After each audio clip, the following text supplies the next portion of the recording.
Dans une époque où le zéro risque prévaut, comment font les travailleurs humanitaires? Que faire quand il faut sauver, soigner des gens en plein conflit? Est-ce que les risques ont augmenté au fil des années?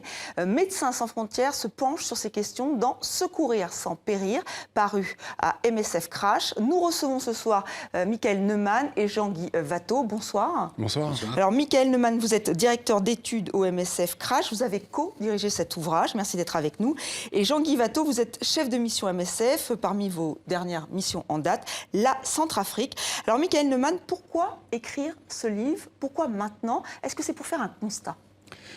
Alors c'est surtout pour répondre à des inquiétudes de l'institution et puis du secteur de l'aide en général, qui a exprimé depuis de nombreuses années le sentiment d'une détérioration de ses contextes d'intervention, qui s'alarme du nombre d'incidents dont elle est victime, du nombre de bombardements également dont elle est victime. Il nous a apparu nécessaire de nous pencher sur la réalité de ce constat, d'autant plus que le constat est accompagné de nouvelles mesures, je dirais technocratiques, bureaucratiques, mises en œuvre pour, soi-disant, protéger et améliorer la sécurité des travailleurs de l'aide. Donc il était important de mener une réflexion critique sur ce point. Est-ce que vous trouvez que les risques ont augmenté ? Est-ce que c'est ça la question? Alors, c'est effectivement, en tout cas, le discours très largement dominant dans le secteur humanitaire qui vit de cette impression qu'il est de plus en plus difficile de travailler, qu'on est de plus en plus ciblé, victime, que le monde est hostile de manière générale et qu'il est d'autant plus à l'égard des humanitaires. Or, force est de constater que ce constat-là ne résiste pas à la critique. Ce qui est sûr, c'est qu'il y a beaucoup plus d'humanitaires aujourd'hui qu'il y en avait il y a 10 ans, il y a 20 ans, il y a 30 ans, que le nombre de gens qui travaillent avec MSF a triplé en 15 ans, qu'aujourd'hui c'est un secteur qui emploie près d'1,5 million de personnes et que je dirais forcément un travail qui, par définition, nécessite une exposition forte au risque, eh bien, entraîne des pertes, des incidents, comme ceux qu'on a vécus récemment, des bombardements d'hôpitaux, des assassinats, des kidnappings. C'est pas un travail facile.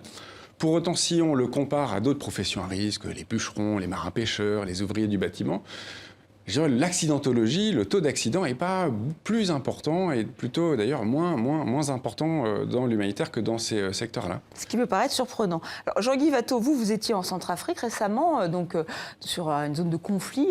Est-ce que vous êtes d'accord? Est-ce que vous trouvez que les risques se sont accrus ou pas? Non. Effectivement, le déploiement humanitaire aujourd'hui est beaucoup plus impressionnant, d'une ampleur plus grande qu'il y a 10 ans ou 15 ans. La Centrafrique, un petit pays, aujourd'hui, Médecins sans frontières gère une quinzaine de projets. D'autres organisations humanitaires nombreuses en gèrent évidemment beaucoup plus et on a donc une exposition au risque qui est démultipliée. Quand on se retrouve dans un milieu de violence extrême, lorsque des combats reprennent, effectivement, ce facteur d'exposition-là, il va mécaniquement créer plus de dommages. Mais je ne pense pas que les relations qu'on peut avoir avec les groupes armés, par exemple, se soient détériorées, en tout cas dans ces pays-là. Alors justement, on découvre dans ce livre, Secourir sans périr, qu'il faut entrer en relation avec ces groupes armés. Vous arriviez, je crois, de la République démocratique du Congo. Vous avez été dépêché assez précipitamment en Centrafrique. On fait comment quand on arrive dans une zone de conflit? Qu'est-ce que vous faites? Eh bien, on se protège d'abord, l'équipe se protège et essaye de sanctuariser le lieu où elle continue de soigner les blessés. Parce que les blessés, eux, continuent de prendre des risques pour arriver et obtenir des soins. Et ensuite, on prend contact avec toutes les parties au conflit. À Bangui, en République centrafricaine, elles étaient nombreuses. Et on essaye de discuter avec eux le fait que, d'une part, ils n'attaquent pas les lieux où l'on travaille et où l'on vit et qu'ils laissent passer les véhicules MSF qui transportent les blessés, mais également les personnes et l'approvisionnement nécessaire. Et ces groupes armés sont en train de se battre, gagner du territoire. Ils risquent leur peau. Ils sont plutôt nerveux, plutôt méfiants. Et donc, c'est un travail qui prend un peu de temps, un peu de doigté. Mais enfin, il y a quand même un intérêt bien compris de tous ces groupes armés de faire soigner leurs propres blessés, mais également que la population dont ils disent s'occuper puisse continuer de se faire soigner. Donc, c'est stressant, mais on arrive finalement très souvent à un accord intelligent avec ces groupes armés. Michael Neumann, dans ce livre, il y a un témoignage assez effarant, oui, étonnant. C'est-à-dire une de vos équipes, plusieurs équipes d'ailleurs de MSF sont en Syrie et là, ils voient arriver le groupe État islamique. On ne les connaît pas encore. Hein. On n'est vraiment pas à une époque où on sait qui sont ces membres du groupe État islamique et on les voit discuter avec eux. Et là aussi, est-ce qu'il y a une méthodologie? Est-ce que vous leur dites? Est-ce que le siège, les institutions leur donnent des consignes? Est-ce qu'il faut suivre une certaine méthodologie ou pas?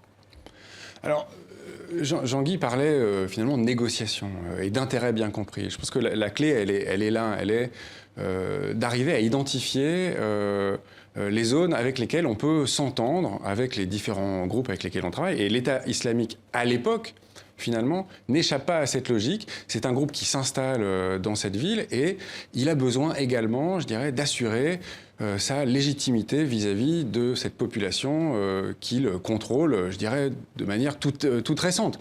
Donc on peut profiter de ce petit espace-là pour engager des discussions avec eux. C'est autour de ça, finalement, qu'on développe notre culture opérationnelle et nos pratiques. C'est comme ça qu'on essaie aussi de construire nos formations, pour montrer qu'au cœur de l'intervention humanitaire réside cette logique de négociation et du compromis, bien plus, finalement, pas à l'exclusion d'eux, mais bien plus qu'en encadrant la pratique de normes et de certitudes et de procédures qui seraient en tout temps et en tout lieu intangibles. Mais c'est ça aussi qui est assez surprenant, c'est-à-dire que vous avez l'air d'être assez méfiant par rapport au manuel qui pourrait donner des consignes. On sent que ce côté très cadré, ce n'est pas ce qui, pour vous, serait la solution.